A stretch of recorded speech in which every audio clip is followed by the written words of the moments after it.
everyone, and welcome to On the Move, a show where we share transportation sales and marketing success stories. I am Jennifer Karpus-Romain, Executive Director of TMSA, a trade nonprofit educating and connecting marketing and sales professionals inside transportation and logistics.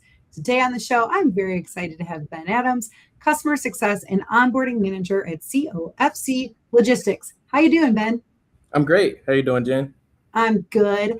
So excited to have you on the show today. Let's start with your origin story here in the logistics industry. What drew you into the industry and what has kept you excited about it over the years?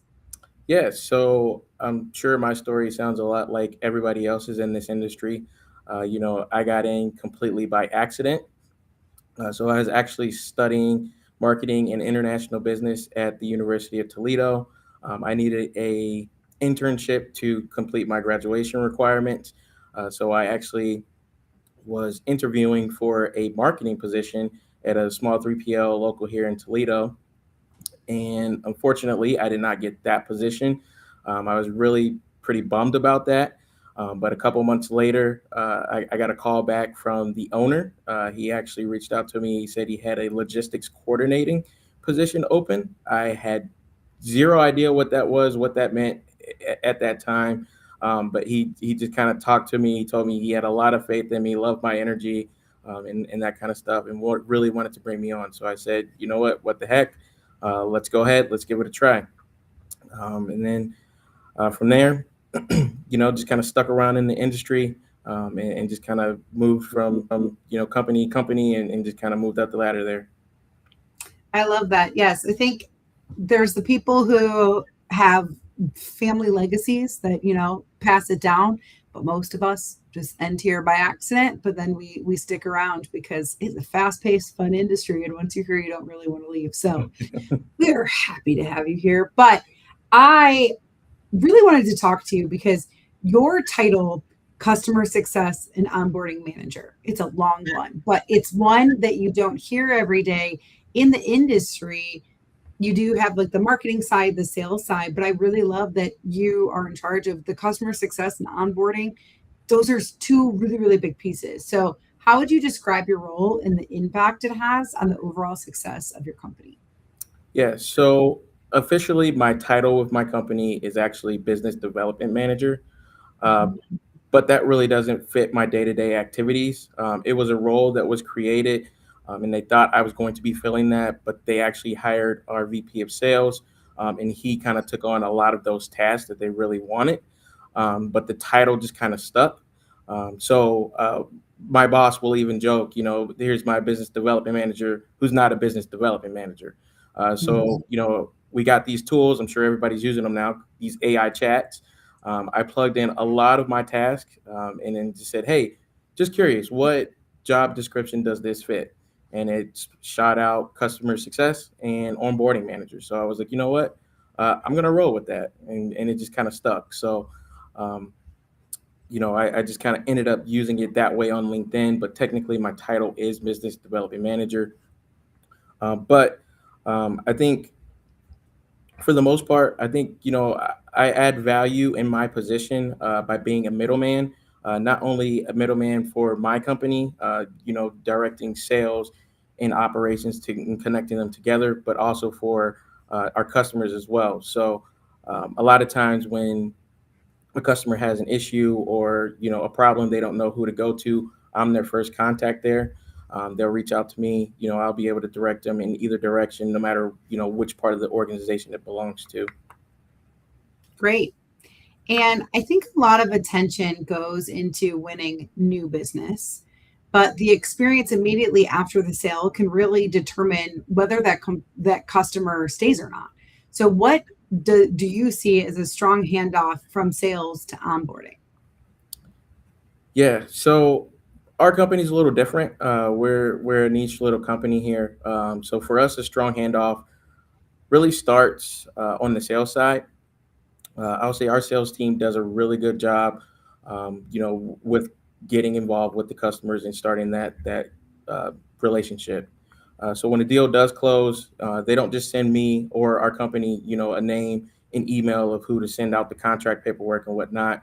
They give us a real picture of the organization, who's who, what the customer's pain points are, what the timeline they're expecting, what specifically they need from us to make this relationship work and make it more organic. I think that's huge because when I'm going into onboarding, I'm not walking in there blindly. It's more important that the customer doesn't feel like they're starting over, if that makes sense. Mhm. Just a smooth transition between the organization.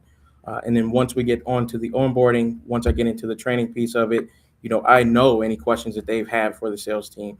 I know any pain points that they're going to ask me about in this training session.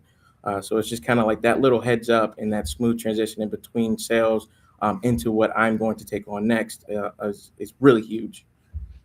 Yeah, I think that's so important. Like we've all had those really bad experiences where we're talking to a company and we feel like we just have to explain ourselves over and over and over. And you're like, don't you guys work together? Shouldn't you be doing this? And so I do think that's so important to be like, nope, this is have that smooth transition. You guys are doing the work to make sure they feel like it's one, smooth thing from beginning to end instead of feeling like, oh no, let me stop. Let me tell you again those pain points, but you guys are doing that to the back end, which I think is great. Yeah, absolutely. When a new customer then does begin working with your customer, what are you trying to understand about their business before you start building the onboarding plan? Or is it like you have the same onboarding plan for everybody, but then you add a little bit here and there depending on the business model? Yeah, typically the onboarding is pretty standard. That way everybody's consistent and whatnot. But if there are any certain pain points or topics that customers bring up to the sales team, I make sure to address those personally, especially if they're not organically in that SOP guide or whatnot. So we like to make sure that everybody's heard and everybody is taken care of when they're set up with us. And then is there a point where you then hear like multiple things that you're like, oh, maybe we should put that into standard practice? Or do you kind of have that same process? Oh, absolutely. Yeah. If we hear something over and over again, we're like, okay, well, this is a common theme. So maybe we should implement this into our training or our SAP guides, just so that we make sure that it is covered. And then that way, if people do have that question, it's already there. We don't have to worry about explaining it over and over again. Perfect. And we talked about like that smooth transition, like making sure that the customer feels like there's alignment throughout your company. I think onboarding often then requires coordination that's between your sales, your operations, the technology that you're using, sometimes even finance, because if billing is not aligned into that, it can get very wonky very quickly. And then the customer's own team. So, how do you keep everyone aligned when there's so many people that have a role in delivering on that original promise, on that, like, this is what we can do for you and how we're going to do it? That's so many people and so many ways for things to get muddy. Yeah. So I think a lot of people or companies do have, that single point of contact. Obviously, we do not. And that's okay. I don't think that will work for our company anyways, especially because sales, owns a lot of like the check-ins, operations owns the day-to-day. Like you said, accounting handles like the invoicing and whatnot. So there are a lot of moving pieces and whatnot, but I think my position is especially important because like you can still come to me regardless of if I'm the contact that you're looking for or not, and I can actually spread you out to who actually you need to be in contact with. So I think my role is very important because I do have a hand in a lot of the areas. I may not have the exact answer for you, but I can coordinate with who does, and especially if it's a multi-part, facility. So, if we need ops for one piece of that, I can get that piece. I can get the accounting piece for you. So I think just keeping everybody, that one point focus is beneficial for a lot of people, but for us, with the amount of uh, facilities that we have and options that we have to go to, that's just not going to work for us. But we can get the problem solved, regardless. Mhm. And once kind of that onboarding ends, how do they know who the right person to contact? Like I know you said they can come to you and you'll point them in the right direction, but if somebody's thinking about like setting this up internally, like, oh, that's great. They have somebody that onboards all these people. That makes a lot of sense. But then what comes after that? Yeah, so that's a good question, and that's something that we kind of have been working on ourselves because, like you said, they don't really know who to go to. Mhm. So what we've kind of decided to do is after our training sessions, I am going to follow up with a document saying, these are the people that you want to contact in these situations. Here's your logins. Here's the links to the portals that you want access to. So just kind of like that guide there that will help you navigate any questions that you have in the beginning until you get familiar with us, familiar with our company, familiar with the systems and whatnot. So I think that guide has been a tremendous help. It's kind of recently been created, so still fine tuning it and whatnot. But I think that is something that every company should have because beforehand, we were going through training, getting the same questions 2 days later. But now we've seen people, actually using this guide, and now they're starting to actually process things a lot faster and internally. I love that. Yes. Like, because there's so many, I was thinking like, to me, onboarding is a big piece of the puzzle, but then like ongoing training can also be depending on what you're doing. In this case, then working with your company and often just knowing the right person to ask the questions to when they have it is the training that they need because hopefully they don't have a lot of questions. Things are just super smooth and they know what's going on. But knowing who to turn to when that's not the case is great. um I do want to like actually think through the onboarding process for a little bit for people who might not have this. Oh, we have a new client, let's really have a formal onboarding process. You talked about having an actual process that everyone kind of goes through. What are some of the most important steps inside of that to make sure people know how to work with your company? Yeah, I think, like I said, we first start off with the sales. So sales is usually talking to other salesmen. So I think the first step is kind of getting everybody who is going to be involved, included, so that they understand, how we operate, the terms that we expect, and then vice versa. So they can tell us, this is what we're looking for. These are our pain points. This is what we typically do on a day-to-day basis, so we can understand their day-to-day operations. And then, if there is any conflict, we can address that head on before, getting too far. And then, things are just kind of, well, this is not what we were expecting. So Mhm. I think making sure that not only are the sales teams, but the accounting is lined up.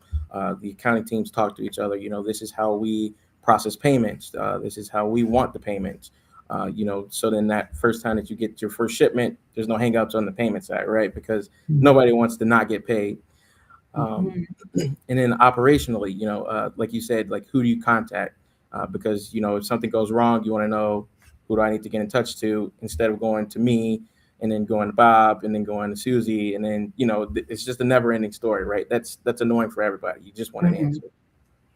And when you're in this process of onboarding, making sure new customers understand, are there any warning signs that you've seen when onboarding starting to get off track or people, or maybe it's after onboarding is over, but we are going into those next steps? How do you kind of step in and make sure that you're smoothing out that relationship before anything really goes awry in a bad way? Yeah, so I think the early warning signs for me um, usually happens during training.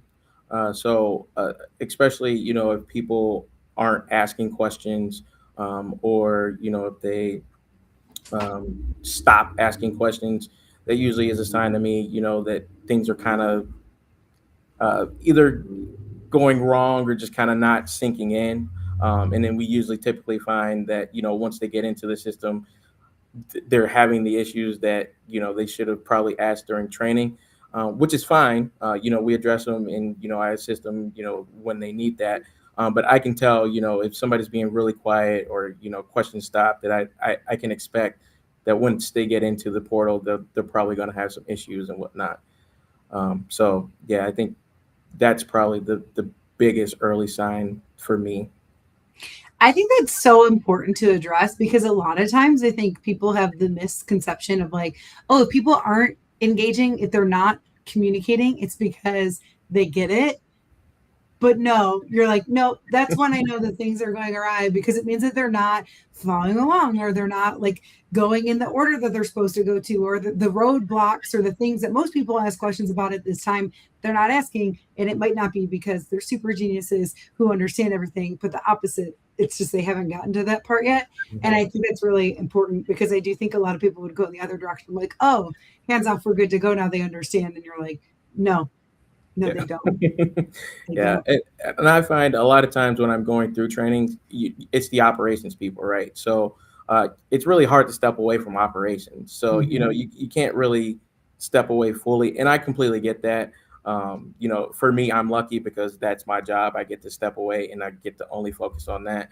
So I completely understand when people, don't pick up on something right away because they have to take, a side message or something to put out a fire. So, but like I said, that's really the early sign. You're like, okay, well, I hear questions about this part all the time. This person has zero questions.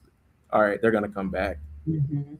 Yeah. I think too, like, I know for me, when I'm watching somebody do it, it makes sense. But then when I have to do it, especially depending on like the time frame in which I don't remember. Like you, like even the best of intention, like you're like, oh yeah, that makes sense. I got it.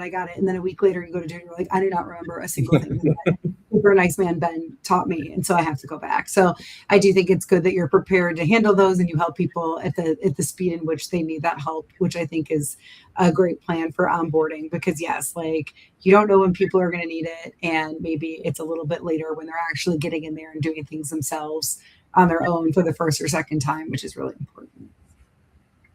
Um, I do think then when we're talking about onboarding, but just beyond that, like customer success teams can often hear feedback that other departments might not receive directly. So I do think we talked a little bit about billing. If billing is clunky, they're not always the people that are going to hear about it. Your customer support team is.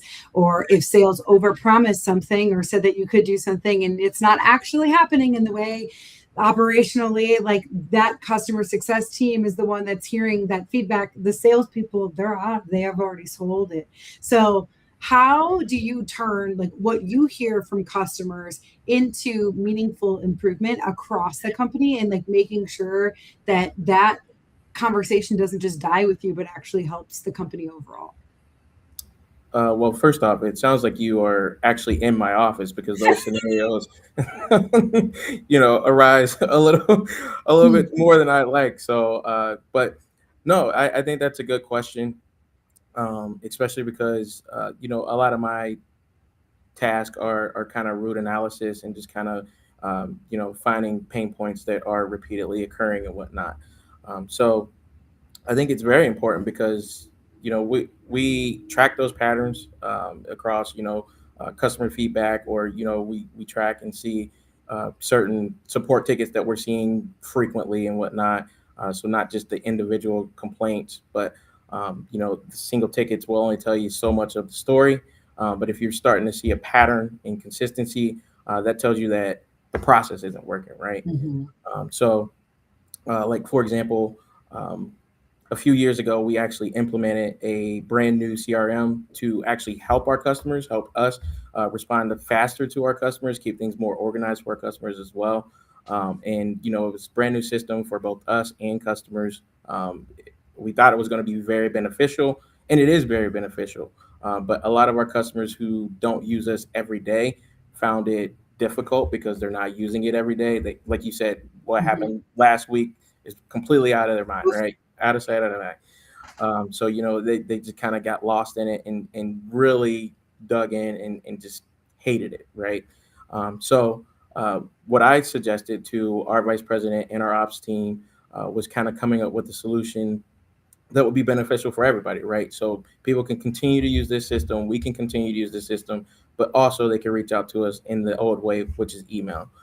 So what we did was we implemented a feature where we could allow the people to log into the new system and create a case that way, or they can continue to email us and we'll automatically create a case for them. And then a lot of people were so thrilled with that. Many people told us that they stopped using us because of that feature. So a lot of the customers that we lost, we actually got back because they thought, it was too complicated to talk to us. So because we kind of took that feedback into consideration, uh, updated our systems and listened to our customers, a lot of those people came back, helped us increase business for both them and ourselves.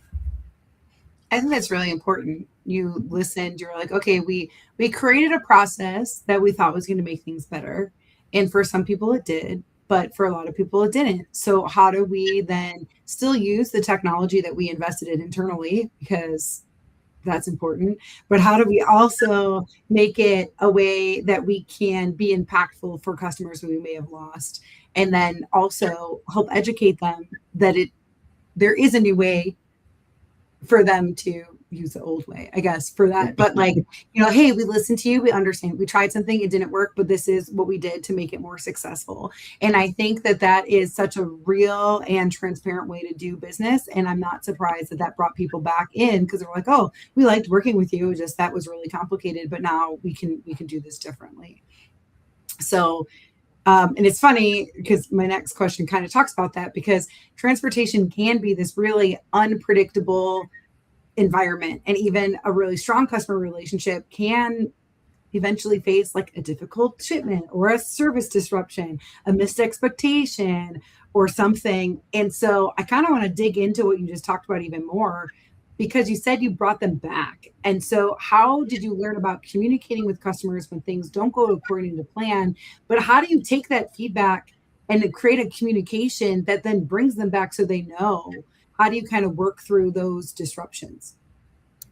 Yeah, I think with any disruption, especially in this industry, most people would say, just being honest up front will get you the best result, because the longer you take to inform somebody about something, that relationship sours, right? So I think especially the communication piece of it for disruptions or any issues, regardless, just being upfront and being honest with them, just kind of letting them know, always gets you the best result.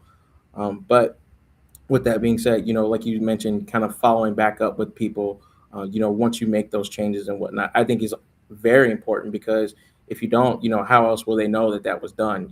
So I mean, there's one thing to implement the change and then just be like, all right, well, next time they get on, they'll see it. Well, what if they don't get back on? So I think it's very important that you also need to communicate to them, hey, we hear you. We know what the problem is. We're going to fix it. We want you to be comfortable with us. You're not a number. You're a partner for us. So we want to make Mhm. sure that this is a partnership.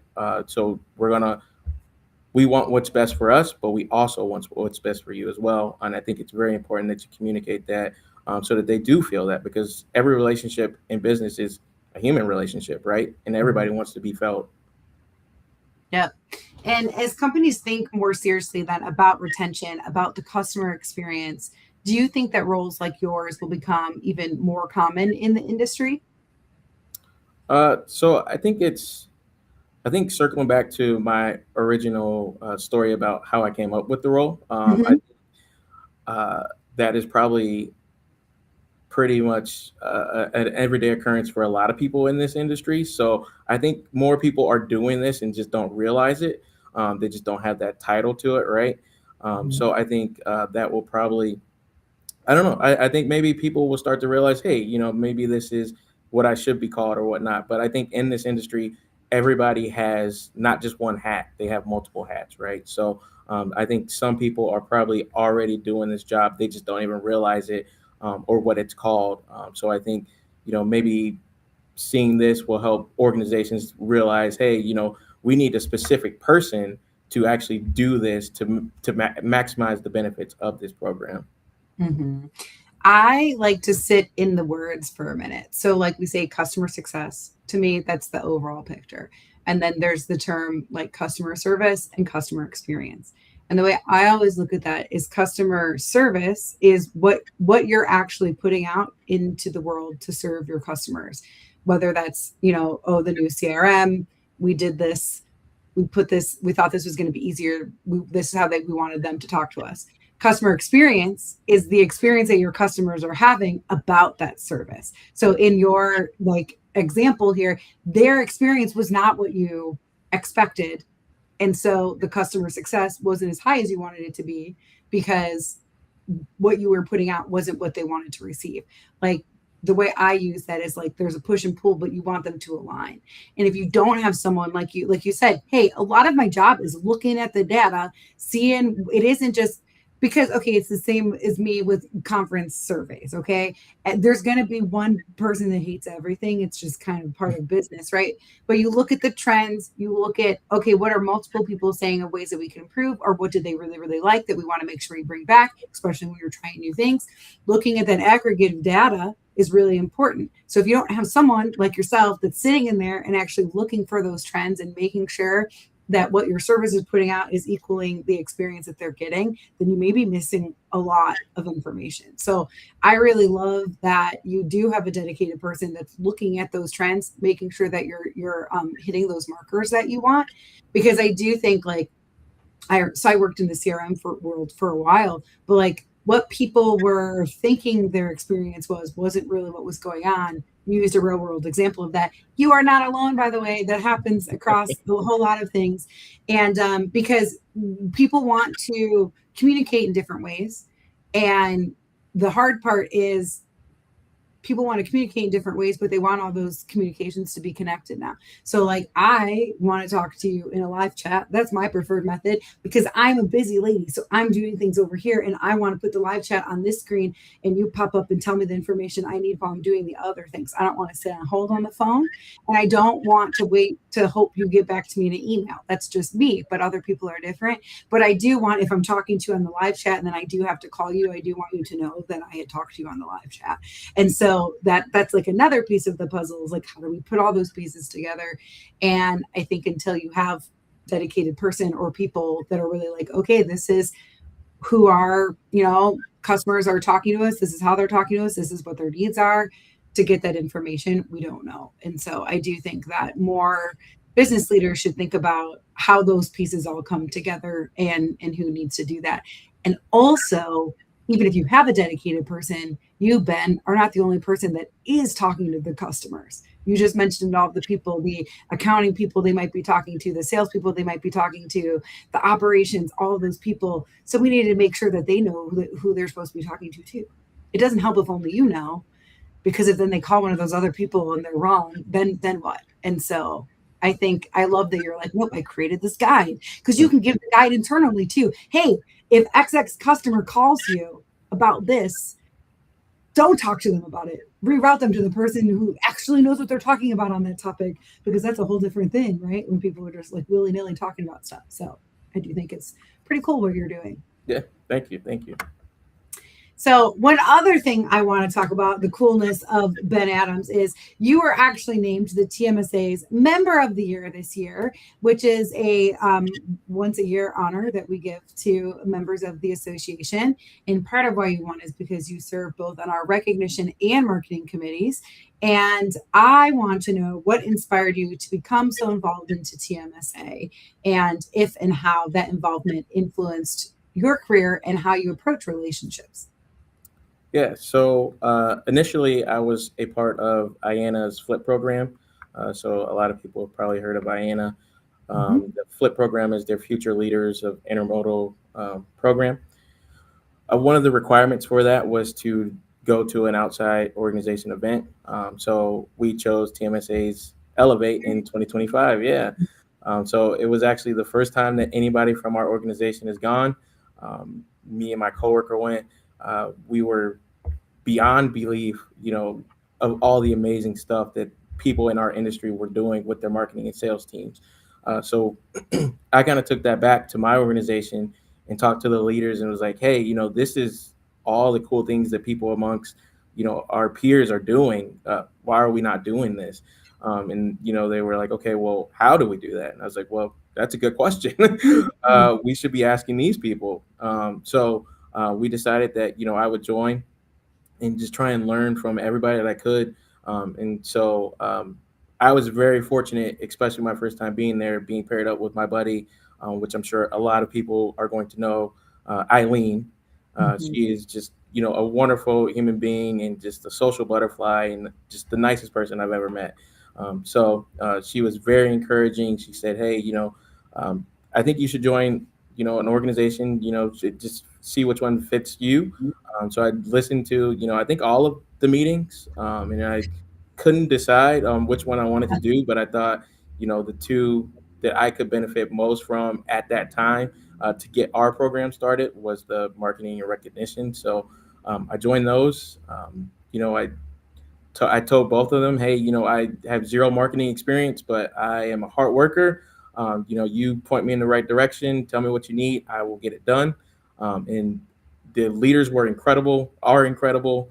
The supporting staff around that was incredible. So, they made my life very easy in those organizations, and helped me create a program here at CFC Logistics where, we can start our own marketing program and whatnot.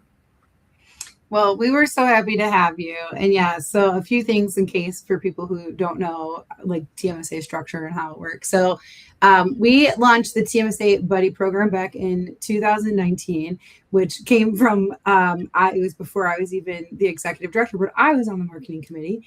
And I was like, when I go to conferences, if I know one person, then I feel comfortable. It's the ones that I walk into where I don't know a single soul and I don't know where to begin or who to talk to. And so I was like, what if we just do a buddy program? And then we assign first time people to people who've been to TMSA before. And I love it. And it's still something I care about. And it's one of my favorite things to do because I spend way too much time like assigning people to their buddies because I really look to see, okay, like who's this new person? What's their role? What could they be getting out of the conference or want? And then match them to somebody accordingly. And buddy day, when I introduce people to their buddies, is my favorite because it's like 2, 3 weeks before a conference. It's in the craziest part of my life of like all of the things, but like watching people get so excited about their buddy and like getting to meet new people and getting excited for a show. It's always a really great day. And then we do have different committees, and I always encourage people to shadow their committees if they aren't sure what they want to do to see, oh, which one could be the one that's the best fit for me. Normally people do just pick one, but I remember when I realized that you were in two was when I was announcing the track program to our committee. So we like the board did it, and then I like showed the committees before we launched it to the membership at large. And I was talking through the second one. I'm like, Ben, didn't you already hear this entire thing? Aren't you on a different committee? You're like, yeah, I'm on two. And I was like, wow. Cause like I go to the committee meetings and I meet the people, but I try to like be helpful and not like step over the committee leader's toes. So I'm not always the one talking in the meetings. And so it was really funny to see that. And when we came up to then talk about who could be member of the year this year, serving full like in two full committees and participating to the point where they didn't know that you were on a different one either because you were never like, oh, I can't take that, I'm really busy over in the other committee. You were always like one of the first people to raise their hand. So we definitely wanted to honor that and showcase that when you do really hard work for us, we do appreciate it. So thank you for coming to TMSA, raising not just one hand but two hands up for the committees. And it was really cool that I love being able to give those awards out each year. Like I love the other awards that we have, but me personally, our organization doesn't exist without our members and them participating. So getting able to shine a light on them is always super fun. So congratulations again. Thank you again. Okay, last question for you. This is the one I ask everybody who comes on the show. If you could go back in time and advise your younger self anything, personally or professionally, when would you go back to and what would you say? Yeah, I think I would go back to early college days, and just kind of say, don't be afraid to take the jump. I think earlier on in my life, I was very timid and afraid of which direction I was going to head in. And I think now looking back on it, a lot of my journey, the fun was not knowing. So I think not having a plan is okay. Just make sure that you stay dedicated and focused on who you want to be. And I think you'll kind of figure it out along the way. So yeah, I think just taking stress off myself and and just kind of letting myself enjoy those times, those early years, just knowing that it'll work out. I think that's what I would kind of tell myself. Mhm.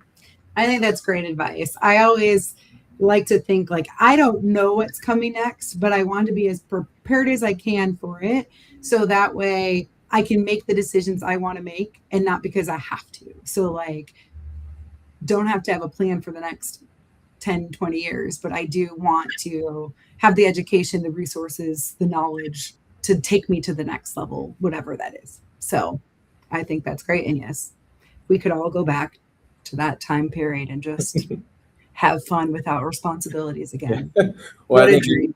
if anything, transportation has taught me is that having a plan doesn't really matter, right? Because Yep. they never go according to plan. So Nope. Absolutely.